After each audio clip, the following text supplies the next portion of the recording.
Hi guys, আপনারা হয়তো অনেকেই আমাকে চেনেন না। আমার ইউটিউবে একটা ছোট্ট চ্যানেল আছে, দ্য ওয়ার্ল্ড অফ মিষ্টি। তো এই ভিডিওটা করার যেটা মেন কারণ বা প্রধান কারণ আপনারা বলতে পারেন, সেটা হচ্ছে আপনারা নিশ্চয়ই জানেন যে কয়েকদিন আগে, দুদিন আগে পেহেলগাঁওতে একটা মর্মান্তিক জঙ্গিহানা হয়েছে এবং সেই জঙ্গিহানার প্রভাবে 28 জন হিন্দু ধর্মীকে মেরে ফেলা হয়েছে।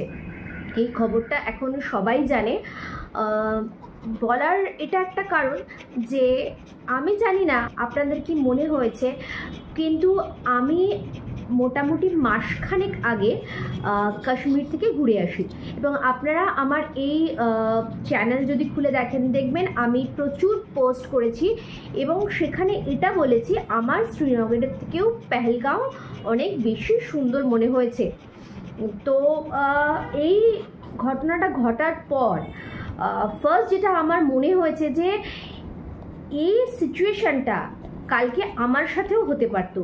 মানে আমি খুব লাকি যে এত বিপদের মধ্যে থেকেও আমি ঠিক বেরিয়ে চলে আসতে পেরেছি এবং আমার সাথে কিছু ঘটেনি। কিন্তু সেইখানে আর একটা প্রশ্ন আমার মনে বারবার উকি দিচ্ছে, মানে যেটা বলার কথা যে দেশটা তো আমাদের, তাহলে সেই দেশে আমাদের কোথাও বেড়াতে যেতে গেলে ভয় কেন পেতে হবে? পেহেলগাঁও আমার চোখে দেখা এমন একটা জায়গা যাকে প্যারাডাইজ ইন আর্থ বলা যায় এবং আমি আমার ভিডিওতে আগেও উল্লেখ করেছি, ভূস্বর্গ কাকে বলে, এখানে যেন স্বর্গের একটা অংশ রয়েছে। এবং সত্যি কথা বলতে গিয়ে আমার এই জায়গাতে গিয়ে মনে হয়েছে যে এত সুন্দর জায়গায় মানুষের রক্তপাতের কথা মনে কি করে আসতে পারে। কিন্তু সাথে এটাও মনে হয়েছে যে সবসময় সুন্দর জিনিস নিয়েই তো ঝগড়াটা হয়, হয়তো তাই জন্য। কিন্তু এই ঘটনাটা দেখার পর আমার এটা মনে হচ্ছে যে সত্যি আমি খুব ভাগ্যবান যে আমি এরকম কোনো বিপদের সম্মুখীন হইনি। আর এতদিন যেটা দেখেছি যে আর্ম ফোর্স, তাদের সাথে জঙ্গিহানার একটা ঝামেলা এবং সেখানে বিপদ সেখানেই, কিন্তু নিরস্ত্র সাধারণ ট্যুরিস্ট মানুষকে শুধুমাত্র হিন্দু বলে এইভাবে মেরে ফেলা, এই নজির আমি মানে চিন্তাতেও আমার আসে না। কথাটা এটা না যে কে করেছে, কিন্তু আমি বারবারই একটা কথা আমার মনে হচ্ছে, বাড়িটা যদি আমার হয় তাহলে সেটাকে কি করে সুরক্ষিত রাখবো সেই দায়িত্বটা কিন্তু আমারই হওয়া উচিত।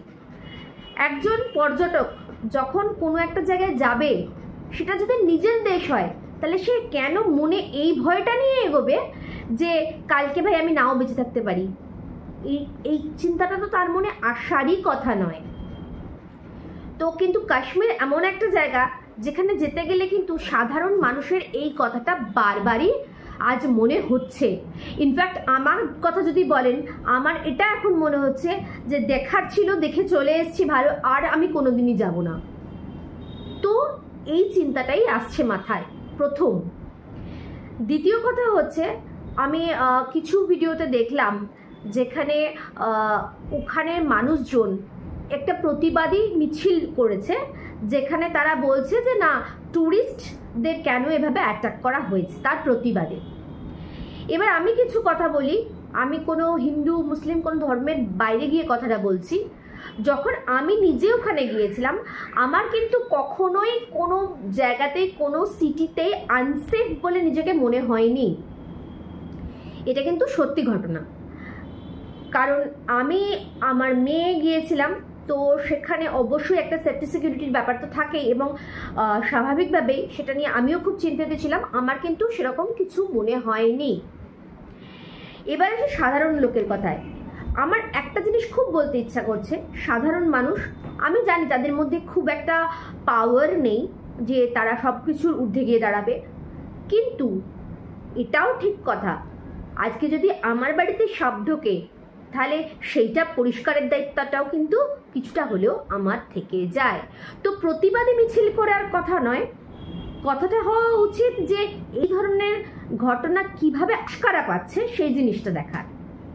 এটা একান্তই আমার ব্যক্তিগত মন্তব্য। তো এটাকে মানে আপনারা আপনাদের মতন করে ভাববেন, আমার কথা নিয়ে ভাবতে আপনাদের হবে না। দ্বিতীয় কথা হচ্ছে যে ভিডিওতে আর একটা জিনিস আমি দেখলাম, যেখানে জঙ্গিরা কোথাও একটা বলেছে মোদি, আমাদের যে প্রধানমন্ত্রী আছে মোদিজি, ওনাকে গিয়ে বলে দিতে যে এই ঘটনার কথা। আমার এইখানে দাঁড়িয়ে মনে হচ্ছে যদি একটা জঙ্গি সংগঠন থেকে মোদিজির নাম তুলে এভাবে বলতে পারে, তার মানে তো তারা সোজাসুজিভাবে চ্যালেঞ্জ জানাতে আমাদের প্রধানমন্ত্রীকে যে কি করতে পারি আমরা সেটা দেখার জন্য।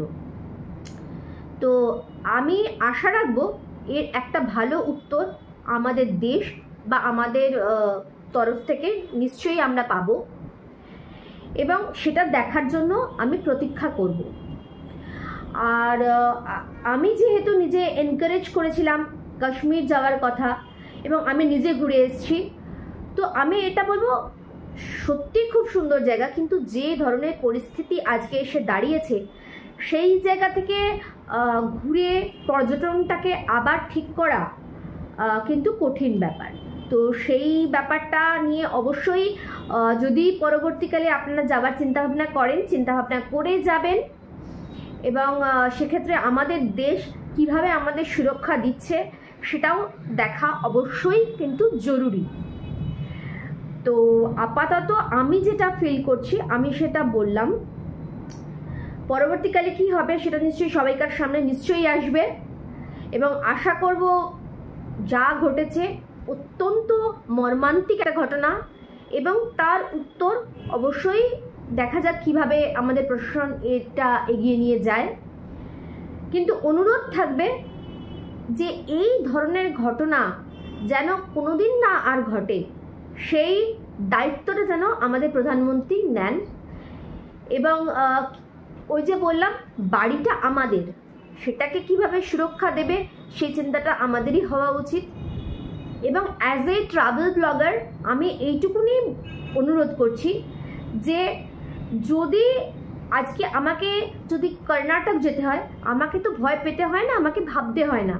আজকে যদি আমাকে মধ্যপ্রদেশ যেতে হয় আমাকে ভাবতে হয় না।